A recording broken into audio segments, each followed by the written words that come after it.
Well, welcome everybody, and thank you for coming along to the Heart Research Australia webinar today.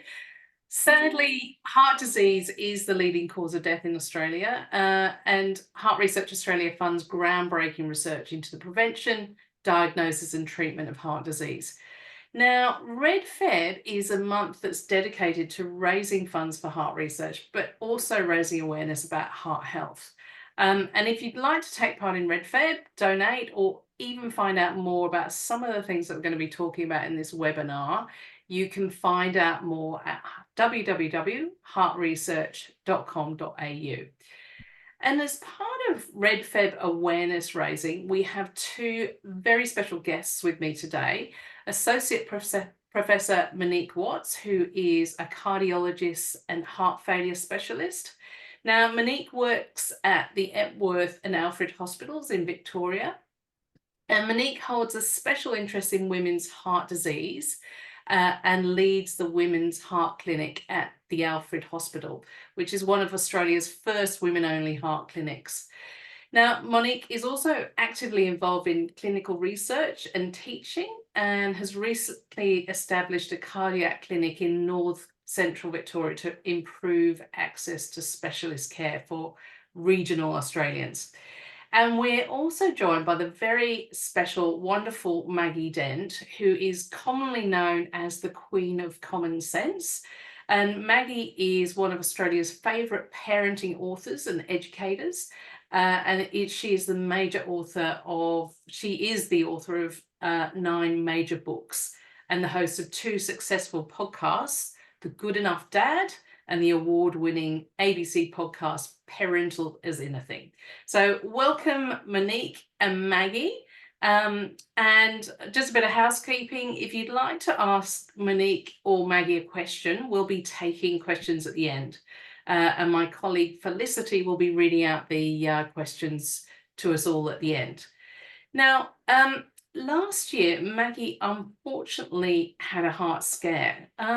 Tell us what happened, Maggie. Oh, look, both my parents died from heart-related, issues. So I figured it was time to kind of become a little more conscious about it. I do have an annual checkup every single year as a kind of, let's keep an eye. I'm getting older. I'm pushing 70. So I got a smartwatch for Christmas and I had all of the alerts turned off. That's why I didn't want one, because I thought the last thing I need is things beeping on my arm. But I wanted to keep track, what's happening with my heart, how much sleep am I getting? And I wanted to use it as a motivation for doing more steps, not get lazy. Anyway, I got out of bed. I was visiting one of my sons in northern New South Wales on my way to a big conference the following day. And there was a flash on my smartwatch and I thought, oh, I wonder what that is. And I looked at it and it said my heart rate was 144 and my resting heart rate's about 56. So, must be something wrong with the Fitbit. Straight away discounted it to be of any problem at all. I went out for a couple of hours to visit, do some shopping, came back, and it was still 144. And so finally I sat down next to my son, the doctor, and said, can you just check my pulse by holding it? And then he said, can I have your phone? And I said, what do you want my phone for? And he said, I just want to see what your heart's been doing in the last whatever. And so on that, he was able to see that at 12:40 the evening before, while I'm sound asleep, my heart has shot up to 144 beats per minute. And that's when he said, right, Mum, you're going to go to ED and just get it checked out. Now, I was like so many women who felt completely normal. Why would you make a fuss when you feel completely normal? And I've got a job to do tonight. Look, if it keeps getting bad, I will go to the hospital tomorrow. Fortunately, he keeps saying, make sure you tell people how stubborn you were, Mum. I did go to ED because, as Dr. Monique will explain to you, I had what's called a heart flutter or an arrhythmia, and we were able to correct it. But it was me going, wow. I did not feel anything different. So have you taken anything away from that? Any sort of learnings? Oh yeah.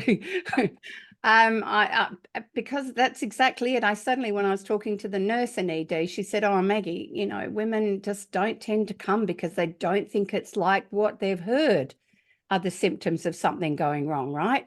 So, and that's what Dr. Monique will explain. There's often a difference in that. So I thought, holy heck, I guarantee there's a lot of women who don't know that you're not going to get the same symptoms, because that's all we knew. And I won't go and bag all the researchers over the last 50 years that tended not to test women because we might be unreliable subjects. We'll move on from that, won't we, Dr. Monique?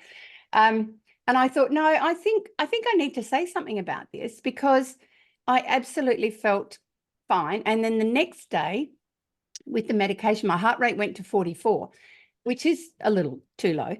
But I did a full day's training with early childhood educators with a pulse of 44, and I felt no different, no fatigue, no flutter, no awkwardness, no discomfort. So no symptoms. That also, like, my heart's just thumping on and I'm going, and I didn't know it could have been something that could have led to something else. So that's why I'm here with my red shirt on, because I want to lift that awareness, because nobody, no woman especially wants to kind of like not turn up because I don't want to make a fuss and I've got things to do and I'll go tomorrow, because we're a little bit conditioned to not put ourselves first. And Monique, tell us about what Maggie had experienced, and also what you see coming through the door at your practice for women and just men as well, just generally. So Maggie's story is very much one of an arrhythmia or an abnormal rhythm, which is a problem with the electrics in the heart. So when we talk about heart disease, it can be the electrics, it can be the plumbing, the pipes, the blood supply to the heart, or it can be the muscle or the valves. So this was very much an abnormal function of the electrics. And the thing about this is that it can come and go, but the risks are there regardless of whether it's there or not if it comes and goes. So one of the big traps is to say, oh, I had a few palpitations, but they went away, so I'm probably fine now. Okay, atrial fibrillation, flutter contributes up to 10% of strokes. So if it's undiagnosed and unmanaged, it can be really harmful. So it's really important to have these things investigated, get a diagnosis and get a management plan. The other thing that's really interesting about these electrical problems or arrhythmias is that in some people they cause real disabling symptoms, whether it be breathlessness or palpitations and awareness of your heartbeat or fatigue. In other people, they cause absolutely no symptoms. And this was Maggie's experience. And this is what's been really interesting about these smartwatches and things that are now available that we didn't have so much 10 to 15 years ago, is that they're not a gimmick. They can actually provide really good information and be really helpful for doctors, because otherwise we've got to wait for it to happen and hopefully catch it on an ECG or a Holter monitor or something. Whereas if you've got a smartwatch that tells you your heart rate is 150, and interestingly, 145 to 150 is the classic rate for this particular arrhythmia that Maggie had. So doctors would have been clued into what's going on. Yeah. Yeah.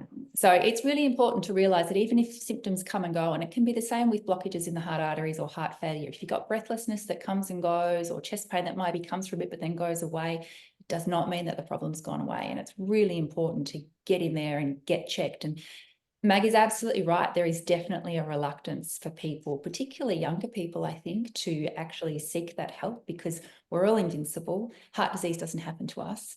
When in actual fact, it's the biggest killer of Australians. So it's really important that we realise that heart disease can affect us, will likely affect us and can do at a young age. But it's more important to realise that there's a lot that can be done, not only to prevent it, but to catch it early and manage it so it doesn't cause problems.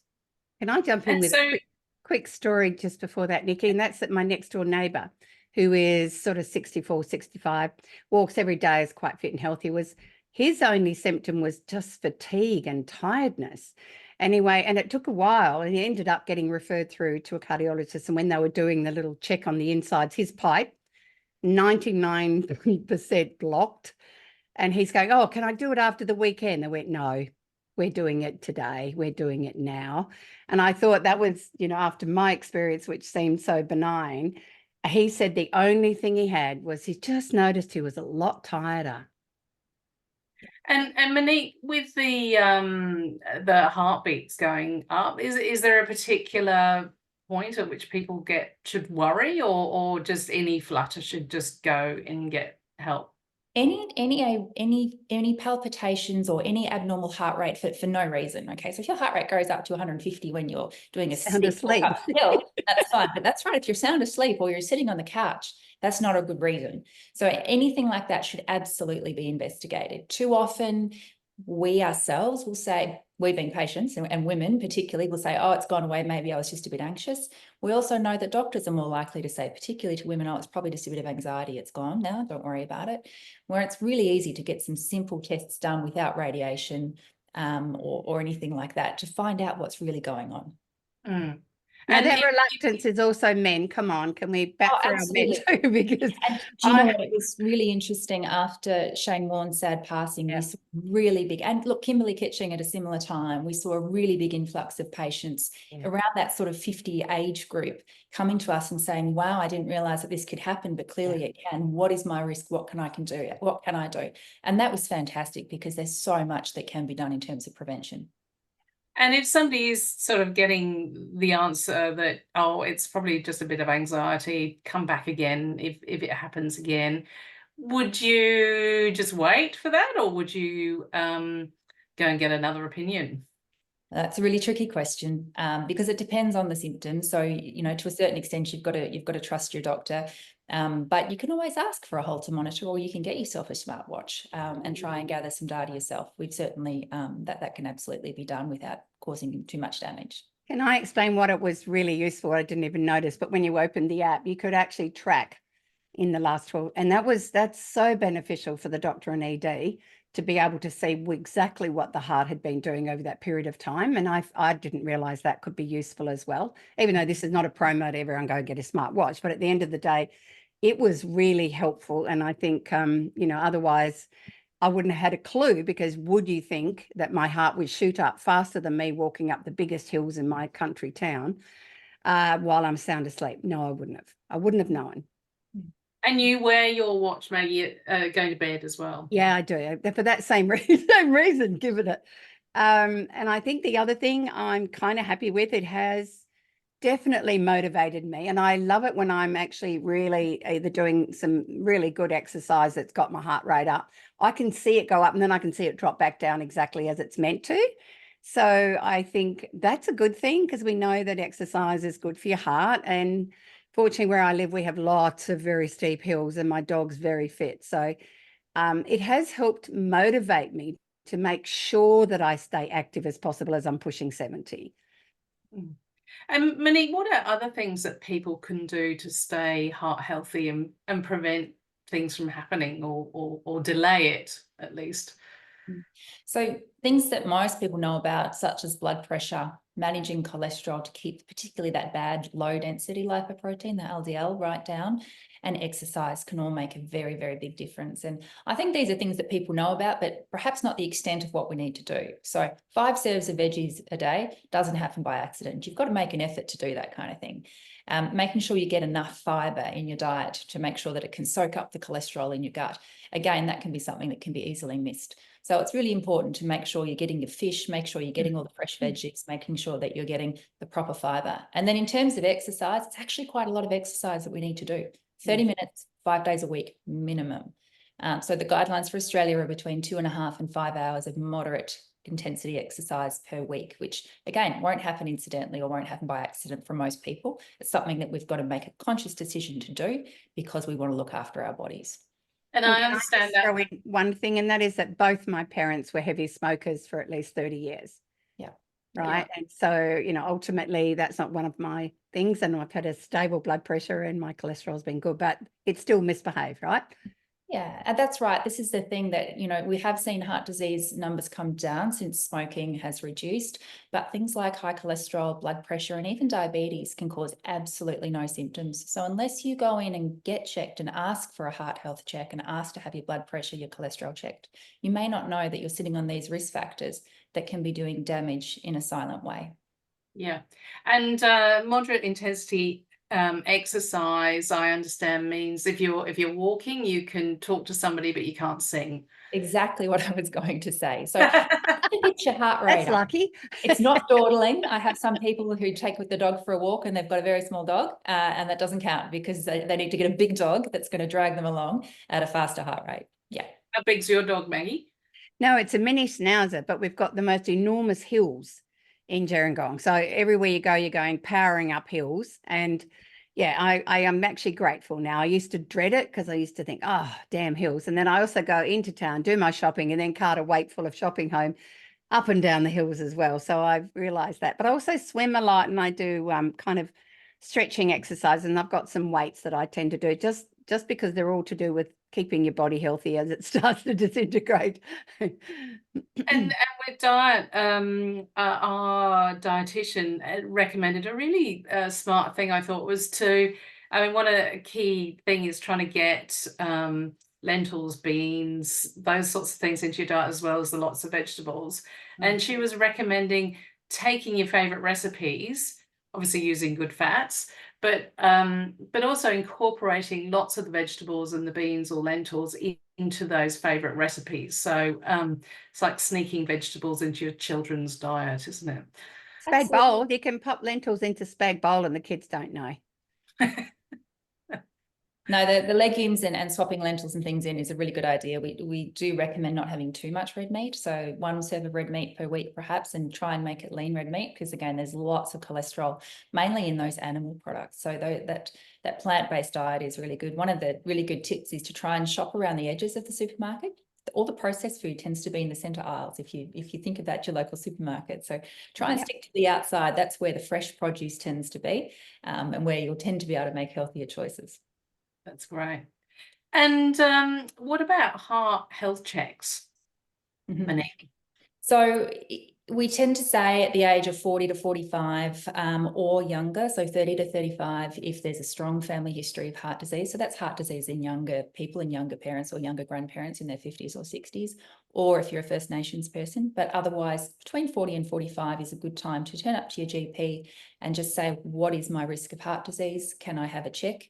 Make sure you get your blood done, but blood pressure done, check your cholesterol. I think it's also important to discuss obvious risk factors, such as smoking, being overweight, diabetes, but particularly for women, some of the risk potentiators or the risk increases or the non-traditional risk factors, such as pregnancy complications. So women who've had preeclampsia or pregnancy-related hypertension or gestational diabetes are significantly more likely to get heart disease at a younger age. So it's important to raise those sorts of things with your GP.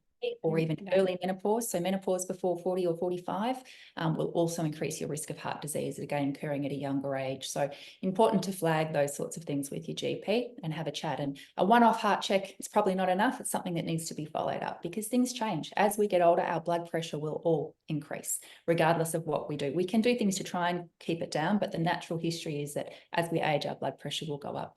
Post-menopause, women's cholesterol certainly gets worse. The LDL tends to get higher. So it's important to check in with the GP on a regular basis. I'd say at least 12 monthly or sooner if there are abnormalities that have been picked up that need to be followed up. But a 12-month heart health check is a really, really good investment. That's great. And have you got anything that people should look out for, just as sort of warning signs for people? Yeah, so in terms of really early things, it's knowing about the family history, knowing about your risk factors, and knowing whether you're potentially at elevated risk, in which case you need to get in and have a chat to your doctor. In terms of early symptoms, the classic symptoms for heart disease tends to be breathlessness, limitation in exercise capacity, so not being able to do as much as you usually could, whether it's because of a tightness in the chest, a heaviness, sometimes it's in the jaw or the arm, or it's just hitting a wall and not being able to go further. For women particularly, again, it can be a little bit different. There can be this overwhelming fatigue or dizziness or nausea or sweating. So the symptoms can be quite varied. Most people tend to wait for the classic crushing central chest pain that we see in the movies. And that's absolutely not what most people will present with if they've got early heart disease. Certainly that's the most common type of presentation with a heart attack, but we're hoping to get people before they get to the heart attack. So get people when they're just getting early symptoms, or even better for prevention. But it's mainly those limitations in exercise capacity. If it's more to do with an abnormal rhythm or an electrical problem, it's more likely to be palpitations, which is an awareness of your heartbeat or an abnormal sensation in the chest that sort of feels like you can feel your heart beating. And it may come and go. It may last for a few minutes and then stop. It may last for a few hours and then stop. Sometimes it sets up and it goes and it just keeps going. And the heart rate may not even be that fast. It might just be in an abnormal rhythm, so irregular perhaps. And again, this is something that definitely needs to be checked out. So there's a range of different symptoms. What should people do if they're experiencing the symptoms? So if the symptoms are ongoing at the time and they're concerned, they should go to the emergency department, because heart disease is something that can cause problems very, very quickly. I have a lot of patients who say they had some chest pain and they just went to the GP, and then the GP did the blood tests and found they'd had a heart attack and called them up and sent them to ED. So we really try and encourage people who think they've got problems or something not quite right with their heart just to present to the emergency department, because timely investigation and management can make such a big difference in heart disease. If it's something that sort of comes and goes, it lasts for a few minutes and then goes away and you haven't, sort of not quite sure about it, then you can see your GP. But if it's something that's happening at that time, best to go straight to the emergency department. Yeah. Can I jump in with one other thing too? Because when I was in that emergency department, I had the most fantastic emergency nurse she was in her 50s. And I said to her, oh, look, I suppose it's, I'm obese, I'm overweight, but ever since post-menopause. And she said to me, Maggie, I just need to let you know we see just as many slim women who have heart problems. So that's kind of not, that's another thing. If I'm slim, and then I probably won't. Well, that's a bit of a myth, and I felt we needed to share that one as well. I think that's really, really important. The majority of Australians are overweight, but heart disease can still affect people who look really healthy. Yeah. And that's a real trap, particularly for younger people who look great and might feel well. Doesn't mean that you can't have heart disease, and it doesn't mean you don't need to get checked. Yeah. No, very good point. Maggie, so you talked about lifestyle changes that you've made as a result, and your ongoing yearly check. Any other tips that you might have of what to do? Well, I think it was kind of like I was sort of like in a false sense of security too, because I have a fantastic GP and I check up with her each year, and she always keeps saying to me that, like, my bloods, nobody believes it because I don't take any medication. I have 2 magnesium tablets at night. So really I was kind of in the illusion that I was going to be fine forever. So I think this really made me, even though I had my annual check, it's made me more aware that, and I now talk to other women about it. I talk to them about this because I felt, and also I have a big passion for rural communities because I'm from a, farming area. And one of the reasons why we lost my dad was he was way too far from anywhere there was an emergency doctor or emergency department. So I think the other side to it is my husband has AF. So I've actually walked this journey around his heart for a while, but I'd never kind of flipped it over to me. And then I also work a lot with dads and men, and they also have this thing like, oh no, it's same as us. They dismiss it a little because it doesn't feel super bad, or there's something about kind of the male ego about going to seek help, right? Help seeking behavior. I don't know whether it's conditioned into them or what. So I really wanted to kind of this message to go out to all who are living in a, whatever your couple is, that we keep watching out for our partner, because they don't often notice that there's been a shift in their energy level, or I know when Steve's heart was flipping out, he just gets really grumpy. And he's not a really grumpy man. And he stops sleeping very well. He gets up and down all night. And I'm going, babe, can we just go get it checked? And he's going, oh, no. And sure enough, it's flipped out, and I thought, isn't that unfortunate? And there was another time, he's now had an ablation done, which of course Monique will know all about. And his heart's been so much better and he has a lot less medication. But we went away for a couple of days, and he's a sweet tooth, right? And he wasn't exercising very well then. Anyway, he went to this lovely restaurant that's a favorite of ours. And when it got to dessert, he said, I don't want dessert. Oh, I knew we were in trouble. He has never refused dessert in 29 years that we've been together. So I said, get in the car. We're going straight home. We had the blood pressure thing at home. I had the heart monitor thing at home. Rang my son. He said, go straight to ED, Mum. And sure enough, he was all over the shop. But he also there was COVID around as well. So we had a double layer of what can influence the heart, right? And that's, I think, you know, when we get sick, the poor old heart has to work so much harder, which makes perfect sense. So I think that's another message. We need to watch out for our partner, you know, and make sure that we're not nagging the hell out of them either way.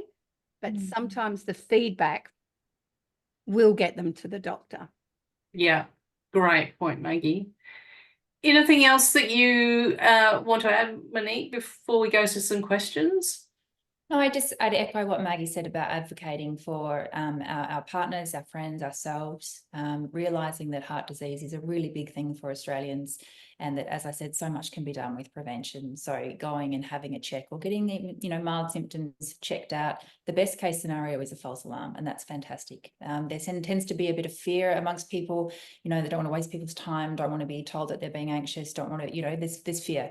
As doctors, you know, a false alarm is great. If you turn up and we check you out and everything turns out to be fine, that's fantastic. You know, it's much better than having a patient sitting at home, sitting on a time bomb, or missing an opportunity to make a very big difference. And I want to celebrate pharmacies that have free blood pressure, like, because you don't have one. I mean, we ended up getting one because of Steve's, you know, ongoing stuff. But how good was that when we were traveling that I said, no, go and get it checked. I want to see what your blood pressure is. I'm sorry, we're not getting back in the car. And he said, no, then it's all right. I think that's because sometimes we can't get into our GP quick enough. But if there's something wrong with that, we'll then go straight to ED. Rather than wait 4 weeks to get to see your favourite doctor, because sometimes it's too late. Yeah. A common one I hear is people not wanting to be a fuss or just thinking it'll go away. So, you know, really be mindful of you and how special you are. So go and get a check. Now, Felicity, have you got a couple of questions for us?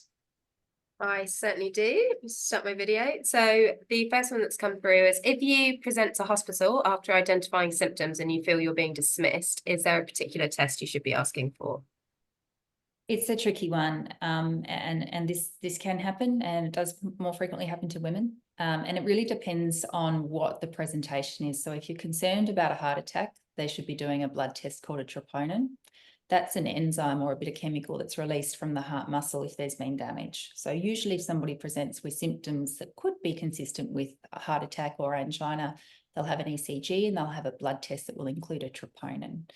If it's more to do with palpitations or abnormal heartbeats or fast heart rate that comes and goes, a troponin is less likely to be helpful. It's more about catching the electrical rhythm at the time. So a Holter monitor where they actually, and this would be done via your GP or a clinic outside of the hospital, where they would give you hooked up you've got about 5 sticky leads on you, and then you carry a little battery pack around with you for 24 hours and you just do your normal thing, and it monitors each and every one of your heartbeats. And then you take it back at the end of the 24 hours and the information's uploaded. So that's a really good one to be looking for abnormal rhythms. But I think it's really important, and it can be very difficult because the emergency department, faced with doctors and nurses who are all very knowledgeable, it can be very difficult to sort of stand up for yourself and say, actually, I'm really worried about myself. I'm concerned that there's a problem with my heart. So that would be the first step, I think, is really vocalizing that and saying, I'm really worried that something's really wrong. Is there anything more that we should be doing? Monique, both of those things happened to me within 10 minutes of me being at hospital. Blood test and Nice to hear. Okay. Good. Right. Felicity. And then another one about genetics. So does genetics play a role in your heart health? And if you have a family history of heart issues, are there any preventative measures you can take? Yeah, so definitely genetics play a big role in almost all types of heart disease. Even arrhythmias, we think that some arrhythmias are genetically mediated. Certainly coronary artery disease, so the blockages in the arteries, definitely if there's a strong family history of that, it can occur to you at a younger age. And even heart failure, where the heart muscle stops pumping properly. So the things to do if you've got a family history is to start all of those preventative things really early in life, develop really early heart healthy habits. So it's never too early to start with the exercise, the diet, making sure that your weight stays healthy, making sure that you're active and you're seeing your doctor on a regular basis. And then I think presenting to a good GP early on and saying, I've got heart disease in my family. What do I need to do to check myself to keep myself safe? So it's really earlier checks and lots of preventative care. Right. And then another one, at what point would you drive yourselves to the hospital or call an ambulance? driving yourself to the hospital is rarely a good idea. Rarely a good idea. You're better to call an ambulance, particularly if you've got symptoms at the time. So if you've got anything, heaviness, tightness, it doesn't even have to be severe. So this is something that women particularly will say, but men will sometimes say, it wasn't that bad. It was just like there was this tightness. Some people say, oh, like an elephant was sitting on my chest. Some people, women will say it was like my bra was just too tight. I took my bra off and it was still there, this band around my chest, or it was up in my jaw, this ache in my jaw for no good reason. If you've got symptoms that are occurring like that, you call 000, because if it is due to a blocked artery or a heart attack, you've got about 4 to 6 hours to get to the hospital, have them figure out what's going on, get in there with an angiogram and unblock the blockage before your heart muscle starts dying. And I say that not to scare anybody, but to empower them to act quickly, because there is a window of opportunity in which the doctors can be really, really helpful and really efficient and efficacious, but that window will close after a period of time. So I have had terrible stories where men have sat at home thinking, oh, I just got indigestion, got bad indigestion, sat on the couch for 5 hours, 10 hours, indigestion. If it's still there in the morning, I'll go to the doctor. But actually it was a heart attack. So if you've got ongoing symptoms, then you call 000 or go by ambulance. If you've got symptoms that are coming and going and you feel okay, you feel all right, then you can afford to get someone to drive you or to see your GP. But if you're not well, you go by ambulance. And I also asked Monique about vomiting and diarrhea, because that happened to my father-in-law. He just felt so unwell all of a sudden and ended up collapsing in the toilet. Yeah. So sometimes it is more about those associated symptoms, which can also be very distracting symptoms. So the cold sweat, the cramps, the vomiting, the diarrhea, the feeling that some impending doom, just feel like something's really wrong, but you're not quite sure what it is. They can all be symptoms of heart disease. And clearly in that situation, the patient doesn't feel well and they should just be going straight to the emergency department, even though there's nothing to their mind that might say this is a heart attack. Heart disease can cause other symptoms, and there may be minimal chest symptoms at all, but it can still be heart disease. Right. If you have high LDL at a young age, like in your 40s, but you live a healthy lifestyle, should you still be taking precautions or starting heart health checks before 45? Yes. A high LDL, despite a good diet, probably means that you've got some genetic mediated cholesterol issues. So the cholesterol is made in the liver and it's also absorbed from what we eat. Now, some people just make a whole lot of cholesterol and they absorb every bit of cholesterol that we eat. Other people make very limited amounts of cholesterol, so their cholesterol is low despite what they eat. So diet is only a factor in how much cholesterol we've got. But if you've got high LDL at a young age, it's definitely a reason to see a doctor early to say, what do I need to be doing? Is there a role for medication? Are there more specific things I can be doing with my diet to reduce the cholesterol? Or have we maxed out all of those options? And is it time to think about the role and the timing of instituting medication to keep you safe? Because there is, particularly in men, there is a very linear relationship between LDL and cardiovascular mortality. Right. And then sorry, is that scary? I didn't mean for that to be scary. No. Again, empowering. It's never too early or too late to go and see about it, because there are things that can be done. A small dose of a statin medication would probably halve that LDL. Right. And then just with exercise, you both mentioned exercise, the hill walking, the dogs and everything. Are there any specific exercise or physical activities that you would recommend for cardiovascular health specifically? So I think getting your heart rate up and getting moving is really good. Anything is better than nothing, but you've just got to move. However, how far up are we talking? So if I've got a resting heart rate of in the 50s? Yeah. I'd suggest not focusing on the number too much, but more about how you're feeling, because some very fit people cannot get their heart rate up very high. So it's more about being just a little bit puffed. Can't talk, can't sing. And you're working a little bit harder. Now, whether that for you is swimming, cycling, on a cross trainer, running while your kids are on the bike, or running after the dog, whatever works for you. Sitting in the gym lifting weights is a different kind of thing. It's less cardio. So I think a little bit of cardio is good. Certainly some resistance training is great as well. But just move. You don't need a gym membership. You don't need a personal trainer. You just got to move, and you've got to do it every day. Right. And then one last one just about coffees and caffeine. Is there a number of coffees a day that's considered unsafe, or a maximum number that we should be aiming for in times where we are tired and stressed? Okay, so I'm a complete coffee addict, so I'm probably not the best person to ask, but I have looked at the literature very carefully because of that fact. And coffee is actually not bad for your heart. Now, it is a stimulant, so too much of it's not great for you, full stop. It's certainly, if anxiety is an issue, because it is a stimulant, okay, and it may put your heart rate up a little bit. And I've definitely got patients who have said they get palpitations if they have coffee. If they kick the coffee, they don't get the palpitations, okay? So it's a little bit up to the individual, okay? And if you've got concerns, you can always speak to your doctor. But if you feel fine with a coffee a day, you can be pretty happy that it's not going to hurt your heart. Alcohol is a different story. Okay, if you feel fine with 1 glass of alcohol a day or 2 glasses of alcohol a day, you may still be increasing your risk for certain arrhythmias or putting your blood pressure up.